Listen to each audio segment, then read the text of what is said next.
Welcome. I'm Sebastian Mahfood, and you're listening to WCAT Radio, the on-air wing of En Route Books and Media, bringing you the dulcet sounds of Catholic wisdom. Hey folks, back to the show. This is your host, Pat Flynn.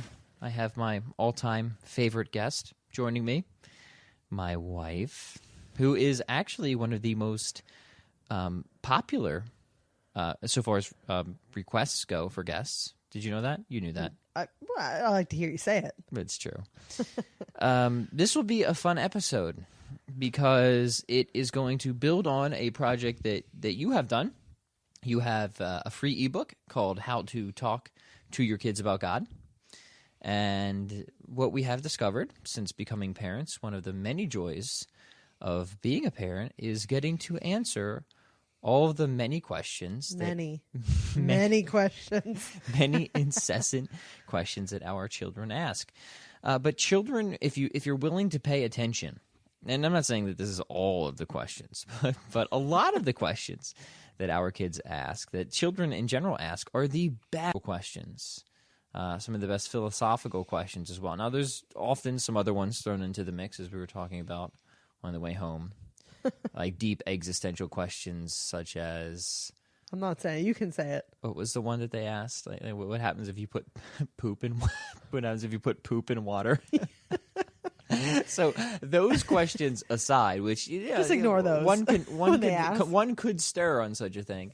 They really do ask some of the best spiritual questions, which I guess inspired you to write the ebook that you did of trying to really.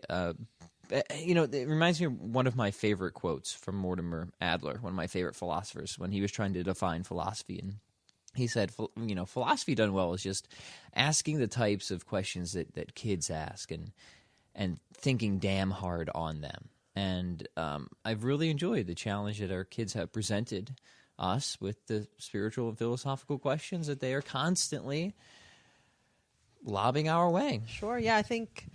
I read a statistic that some of the most curious 4-year-olds ask upwards of 400 questions a day.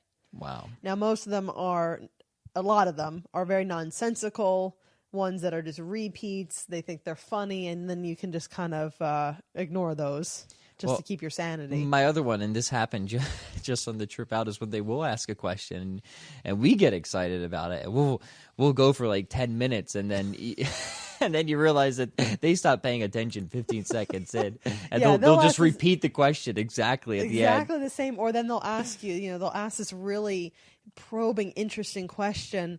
They get bored with our answer, even though, yes, we're excited to answer, and they ask something silly like, why do rhinoceroses have horns, or what do you do when you mix poop and water? See, that's my most recent favorite. But it's interesting though because of our conversion and because of the age of our oldest child, he remembers when we were not religious and we didn't go to church. Mm-hmm. So, but all of a sudden now, Daddy and Mommy are talking about this a lot. We're going to church on the at least on Sundays or Saturday vigil, maybe even other days of the week.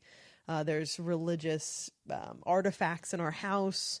So he remembers a time when we did not say grace before dinner, and we didn't pray, and so he asks a lot of good questions about why we do these things now.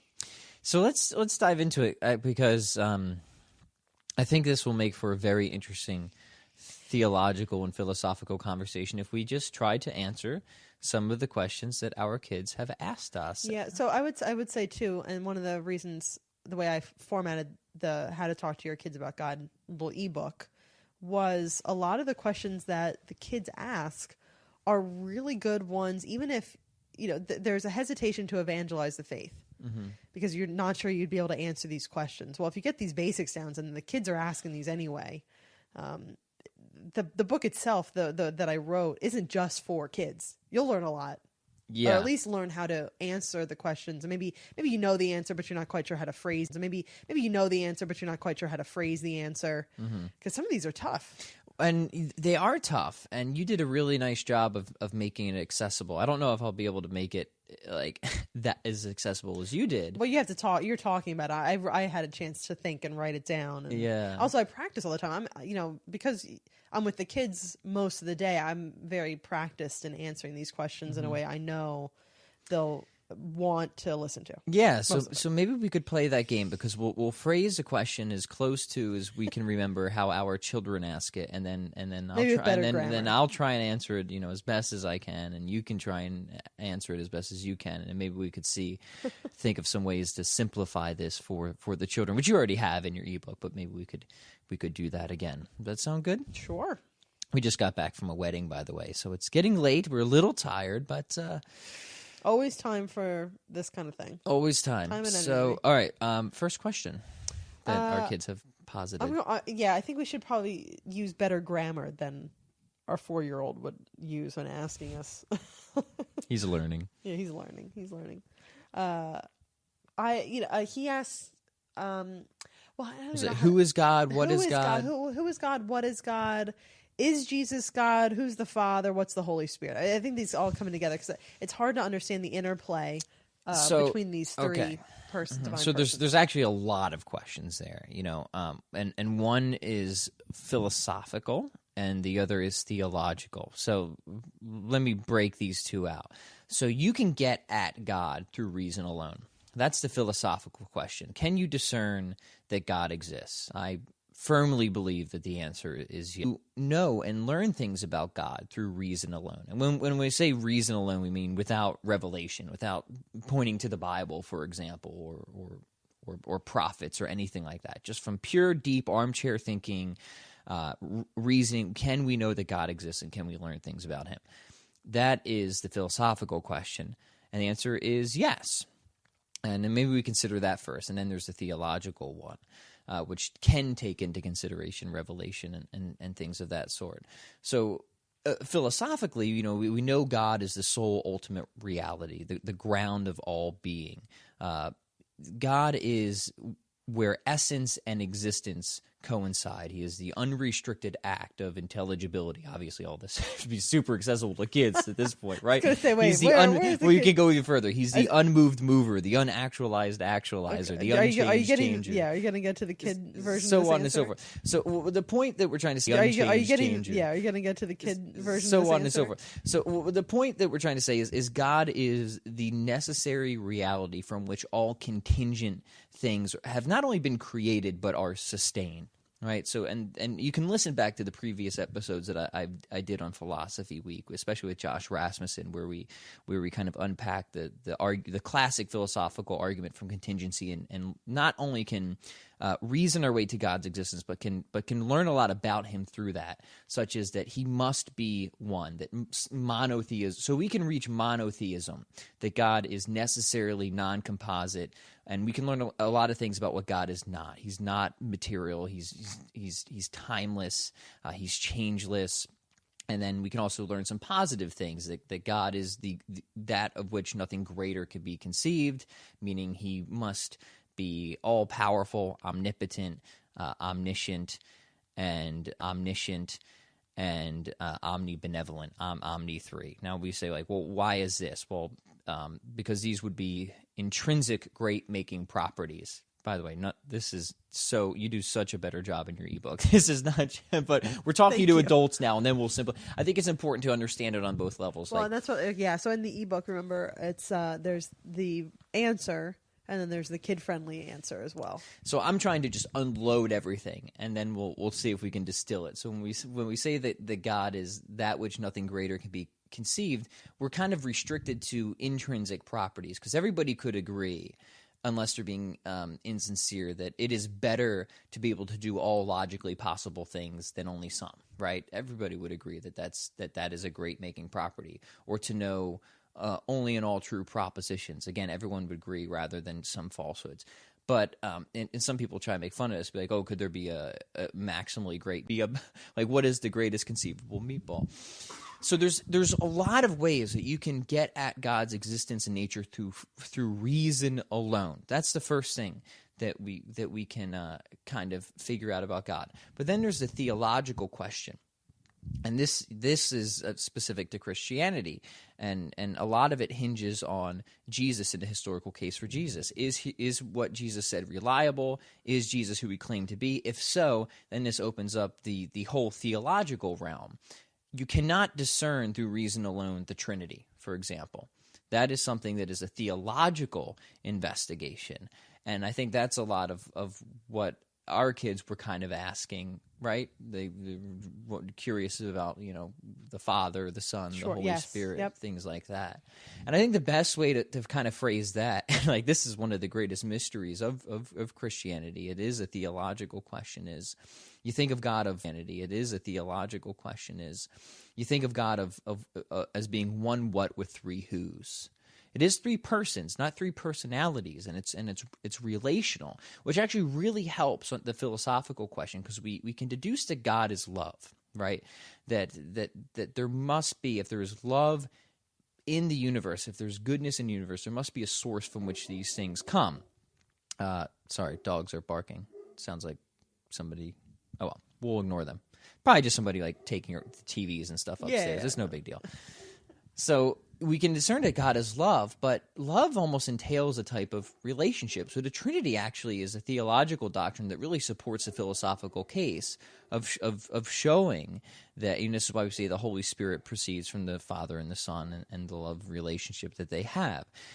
That said, one of the sayings in Christianity, I think it was a story attributed to St. Patrick, as he goes up to a kid, attributed to St. Patrick, as he goes up to a kid scooping water out of the ocean with a bucket, and he says, like, why are you doing this? You'll never be able to finish that. He said, I'll get the water out of the ocean before you figure out the Trinity.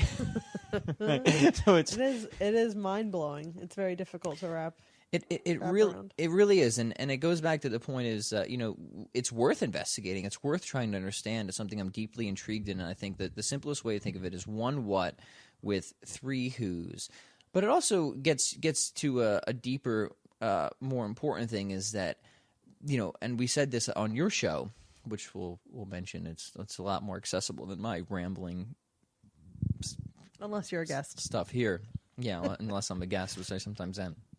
Is that, being a Christian isn't about trying to answer or having the answers to every single thing, right? Being a Christian means having the fundamental answers that you need to have good reasons to be a Christian, but to be able to answer every single thing about life or faith or God in a single finite lifetime as well. So there's that balance there between not being a dupe or just accepting, having credulity or being gullible and just accepting things without reason, but at the same time not being so extremely skeptical or dissatisfied or never actually practicing and benefiting from your religion just because you don't have an answer to everything at all times. So that was a very long answer. What's the short answer when our son asks, who's God? Yeah, what did you put for that? I don't know. Because you did a good job where you let me kind of unload in a number of paragraphs, and then you kind of went through and you unpacked it. God, I think the way that the Bible helps to shape it is really good. God is the maker of the heavens and the earth. Now, we know that back, in the Hebrew verse or space-time reality, so heavens and earth, really, that's what that means of all there is. God is the reason that there is anything at all. God is literally existence itself, reality, the sole ultimate reality itself. I think because this particular one is a question that comes up. It's one of those ones that gets asked quite frequently, and I think every time I answer it in a slightly different way because it is so difficult to answer this question. I wind up taking it from different angles. So sometimes I may talk about how God is the creator of the heavens and the earth, and other times I may try to explain what the Holy Spirit is in relation to the Father and the Son. And so it's the same question because kids oftentimes they sound like broken records with some of the questions that they ask, and this is one that comes up again, I would imagine, because it's a hard one to really get your head around. I mean, it is, I think, the most exquisite philosophical and theological, and the most important question that can be asked. I mean, so much hinges on the question of God's existence and nature. I think it's a total shame that for whatever reason. And maybe it happened because you were a kid and you asked these questions to your parents and they didn't give very good answers, or they told you not to ask such silly questions and you stopped. Or just because. Or just because. Yes, and just because. And That's you were why. conditioned out of it. And what a shame that is. And I know that was sometimes my experience. And it's an easy answer. It is. But nothing about parenting is easy. You have to do the thing that's right. So I ignore the silly questions that the kids ask most of the time. Sometimes I get silly with them. But when it comes to important questions, how does something work? Why is this the way it is? I either answer them in the way that I know how, or, which I think is a really great tactic, is say, you know what, that's a great question. I don't know the answer to that. Let's look it up together. Yeah, you do a great job of that, and I think just as a little intellectual or even theological humility goes a long way, and it's perfectly okay to say, you know what, here's what I know so far, or here's where I think we can find out more. Well, the great thing about Christianity is, as Christians, we're all in this journey together. Some of us, if you think of a long caravan, we may be further along or in a different part of the caravan. So we may be older or younger, but we're all still traveling to the same place, and we're all, equals in that respect. Mm-hmm. So I think it's interesting for kids to see. Of course, kids need a sense of security, but I think it's interesting for kids to see that their parents are willing to admit that they aren't know-it-alls. Yeah.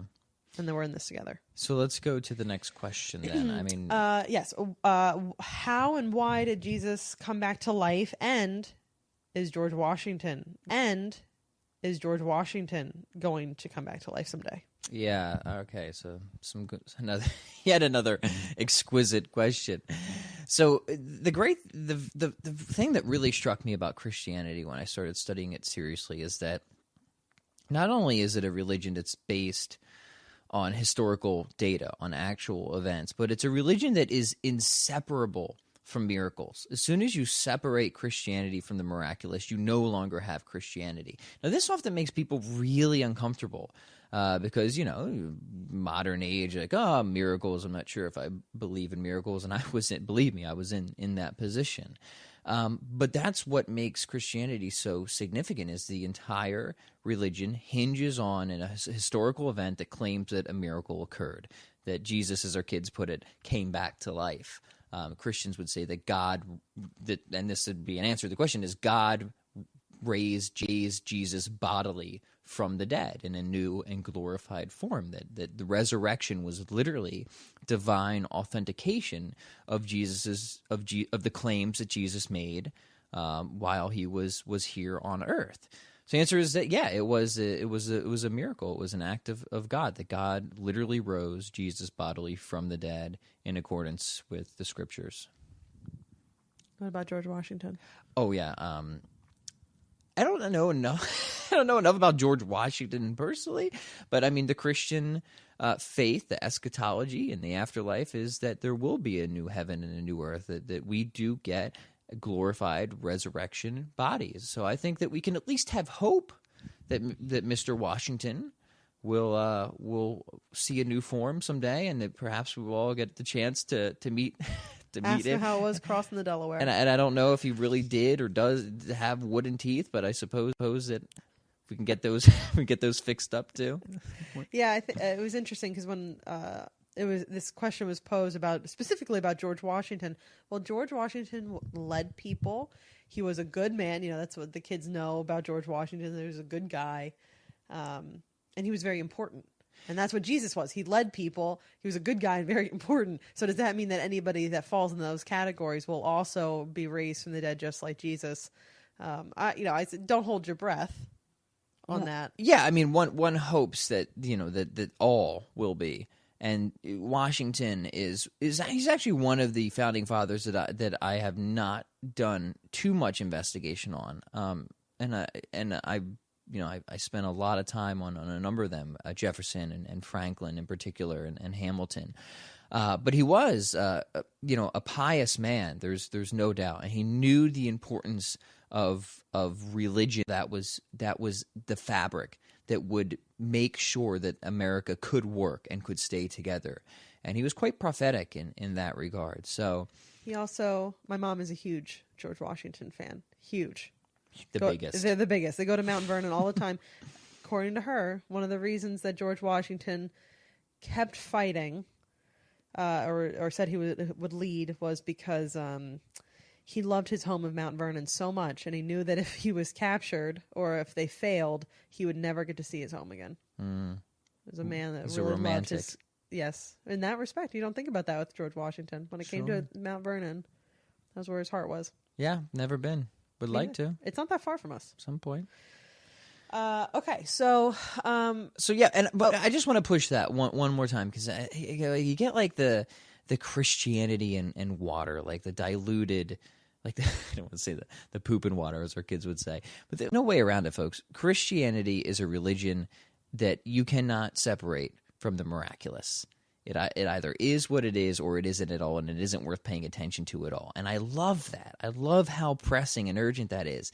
And right from the very beginning, the very get-go, and what ultimately persuaded me was surrounding the historical data of Jesus' life, resurrection, and then the rapid rise in the Christian religion because of people proclaiming and professing the resurrection, many of them going to their deaths because of it, is that unlike any other religion, the entire thing just hinges on one single event. It's testable, and the whole history since the birth of the Christian religion has just been one failed attempt to try and discredit it after another, and the Christian religion has just been one failed attempt to try and discredit it after another, and yet here it is. And these were things that really shook me and got me to really pay attention and start taking it seriously, and that ultimately convinced me of it. So I think it's worth not diluting. I think if you're going to talk about it, especially to your kids, you really got to push that point. It's utterly significant. So, good question, children. Another question. You have 3 kids now, and our oldest is the boy, and he has 2 sisters, and he would like a brother of his own. He wants a brother. He wants 2 boys because there's already 2 girls. Got to keep it even. And also, he's 4 years old, and he thinks we should have 4 kids. So he wants, and I told him he has to have another kid. And I said, well, what if it's a girl? He said, no, I want a boy. He wants a brother. And I said, well, you don't get to choose. And he said, well, why can't you ask God for this? Ask him. So we're getting to the point of, why doesn't God answer our prayers? Yeah, so I think I can give a good children's answer to this, and the answer is God always does answer your prayers, but sometimes the answer is no, or not exactly what you want.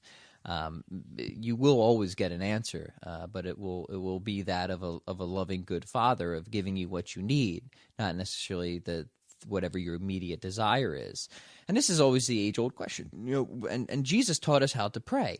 Our Father who art in heaven, hallowed be thy name, thy kingdom come, thy will be done. That is, to me, that was an eye-opener for me. That's the most significant thing. Thy will be done, not give me pizza tonight or an Xbox for Christmas. Nowhere is that in there, right?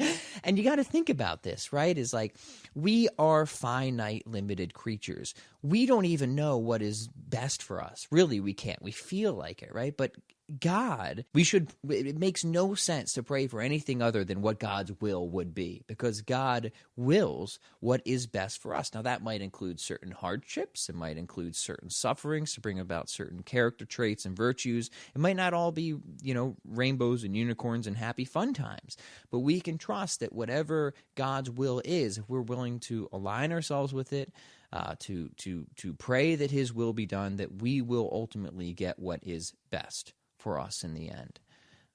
So I think that's one way to start going about that. And sometimes you have to deal with the no. You're just not going to. Can I have brownies for breakfast? No. Yeah. No. What about with ice cream? I remember that was one of the first times that I started questioning my faith as a kid or whatever. I would pray for certain toys or treasures, and I wouldn't get them. I'd be like, well, what the heck is this crap? Why am I going to grandparents dragging me to church? I'm not even getting my Nintendo for Christmas. Been getting my Nintendo for Christmas. Oh, but I didn't have your ebook. I didn't have the answers at the time. That's right. That was the problem. I saw a meme the other day on Instagram, somebody had tweeted, if you don't get what you pray for, that means you didn't have enough faith. And somebody responded saying, when I was 15, I prayed that a girl would have a dream with me, and I realized that I was supposed to be her boyfriend. I don't think that didn't come true. That doesn't mean that I didn't have faith. We ask for stupid things sometimes. We ask for stupid things, and plus, like, imagine the world. It just wouldn't work, right? If you got everything you wanted all the time, if you could just have the laws of nature manipulated to whatever your fancies were at the moment, nobody would be able to interact or live with each other.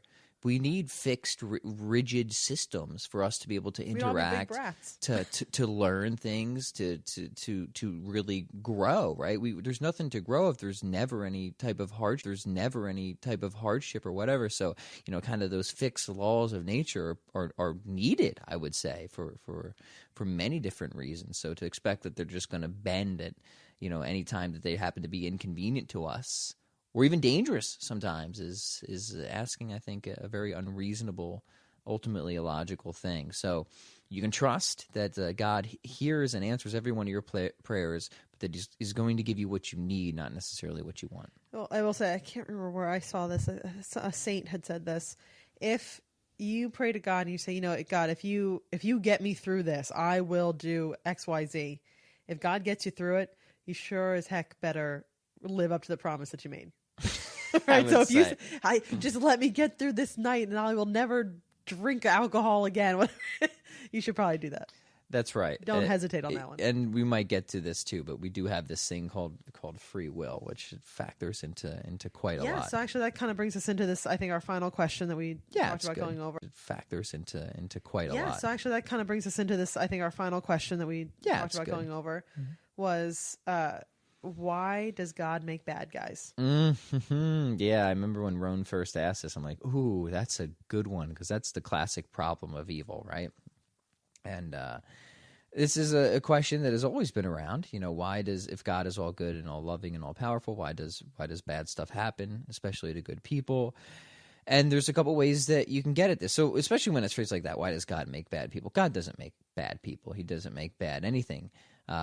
Everything that He makes is inherently good. To exist is good in itself.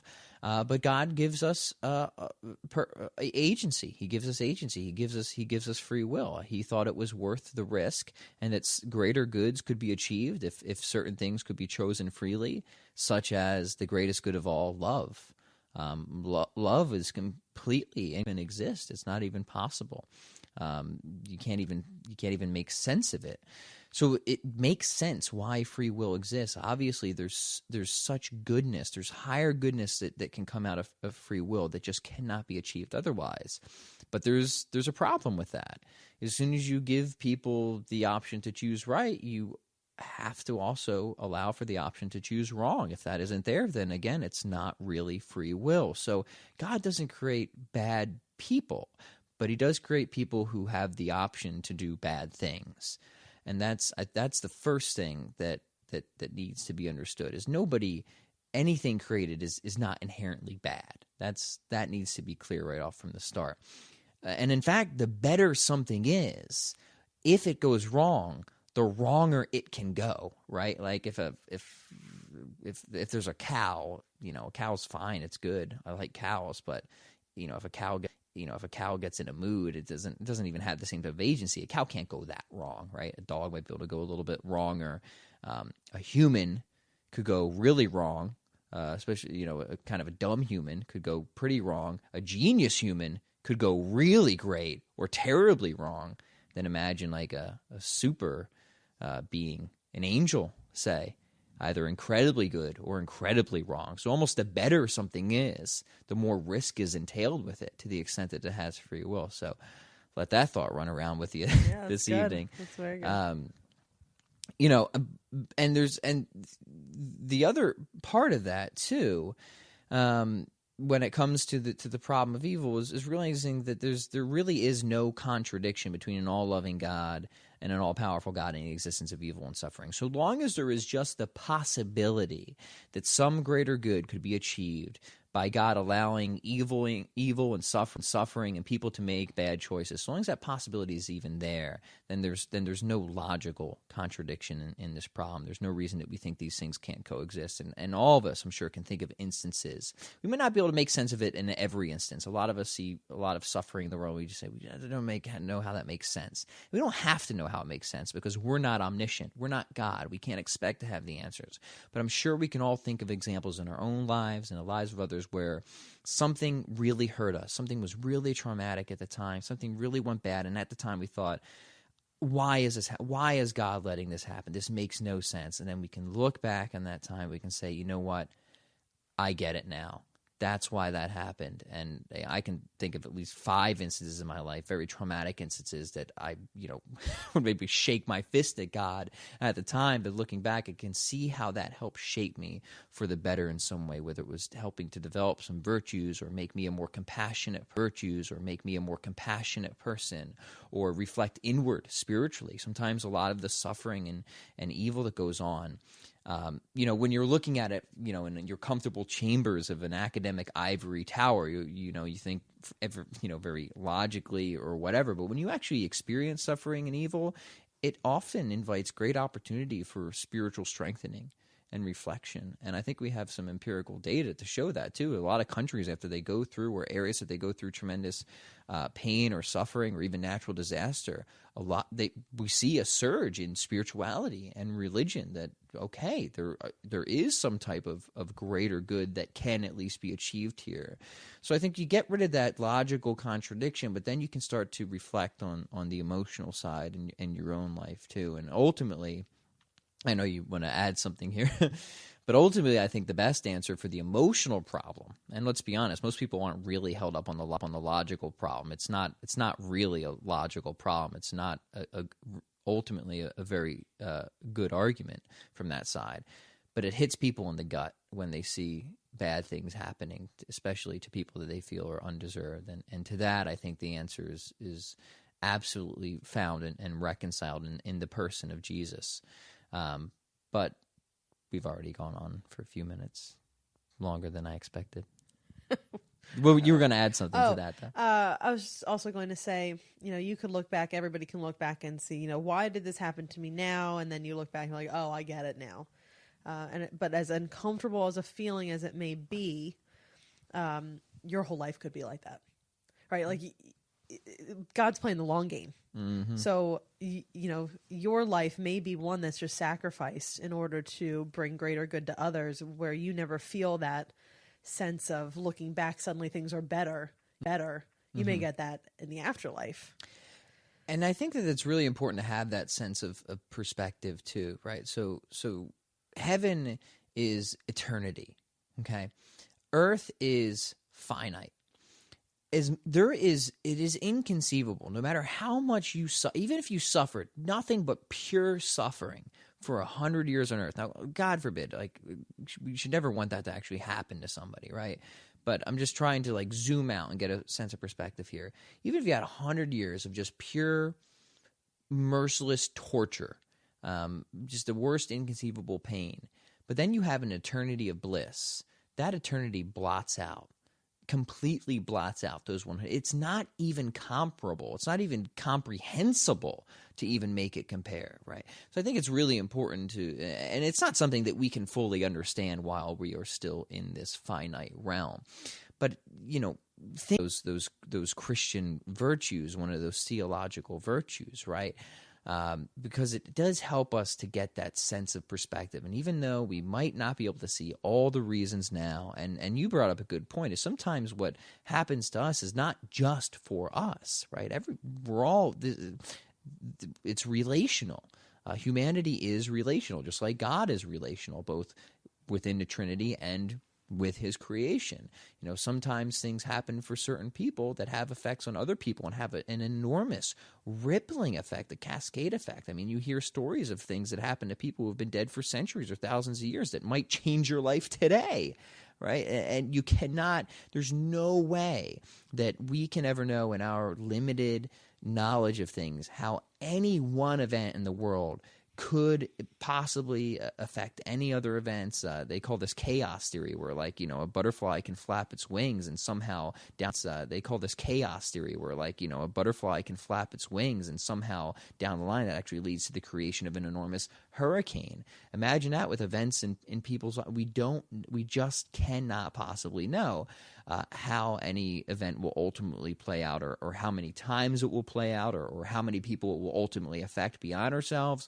But clearly it's possible, and clearly it does happen, and we can all reflect on our own lives where bad things have happened, even that were just for us and that we did personally learn from it, or things that happened in other people's lives that, man, that really sucked, but it taught me something. And I think these are ways that we can really begin to understand this and see, yeah, there is some greater good that can be achieved from this. So, and if nothing else, if it is just 100 years of pure misery and suffering in this hypothetical person, you can align that suffering with Jesus. You can give it to Jesus. Can align that suffering with Jesus. You can give it to Jesus and make something of it. Because you don't know what God will do. If you give your suffering to God, God can make it into something fantastic and perfect and good for some other purpose.